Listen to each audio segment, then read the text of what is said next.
Collectorate దగ్గర జరిగినటువంటి రైతు ధర్నాలో పాల్గొన్నటువంటి గిరి అనేటువంటి ఒక ఆర్ఎంపీ డాక్టర్ గారు, తాళపాలెనికి సంబంధించిన ఆయన ఒక మీడియా విలేకరి పవన్ కళ్యాణ్ గురించి, పవన్ కళ్యాణ్ చేస్తున్నటువంటి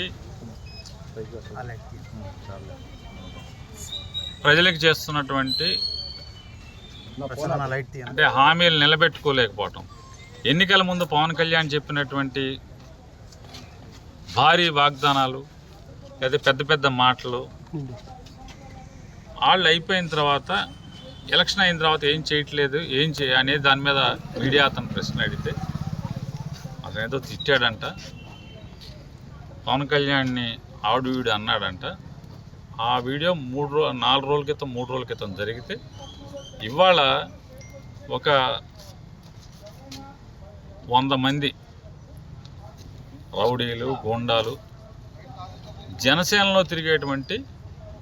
గూండాలు,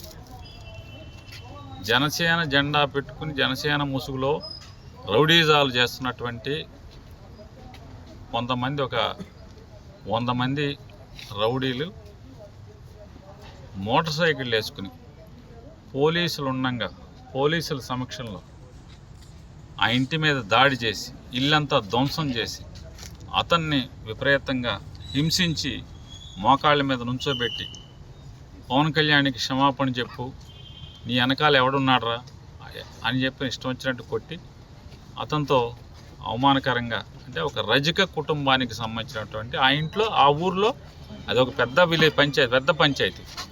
సుమారుగా 5,000 పైచీలకు ఉన్నటువంటి పంచాయతీలో ఏకైక రజక కుటుంబం ఆర్ఎంపీ డాక్టర్. ఆ ఏకైక రజక కుటుంబంలో ఉన్నటువంటి ఆ ఒక్క కుటుంబం, భార్య, భర్త, కూతురు ఉంటారు, ముగ్గురు ఆ ఇంట్లో.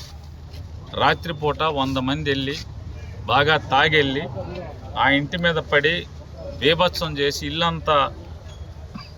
ధ్వంసం చేసి అతన్ని కొట్టి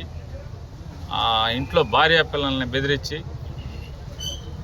పోలీసులు వచ్చి అతన్ని కాపాడే ప్రయత్నం చేస్తుంటే, వాళ్ళ దాడి నుంచి అతను చంపేయకుండా కాపాడే ప్రయత్నం చేస్తుంటే పోలీసుల్ని తిట్టి, పోలీసుల్ని తోసి, పోలీసుల్ని అసభ్య పదజాలంతో చూసి, పోలీసుల్ని మాత్రమే అంటే పోలీసులను కొడితేనే మీరు మా జనసేనుడి మీద కేసులు పెడతారా, మీ పోలీసులను కొడితేనే మీ ఒళ్ళ మా పవన్ డిప్యూటీ సీఎంని తిడితే ఊరుకోవాలా మేము, మీకు పట్టదా?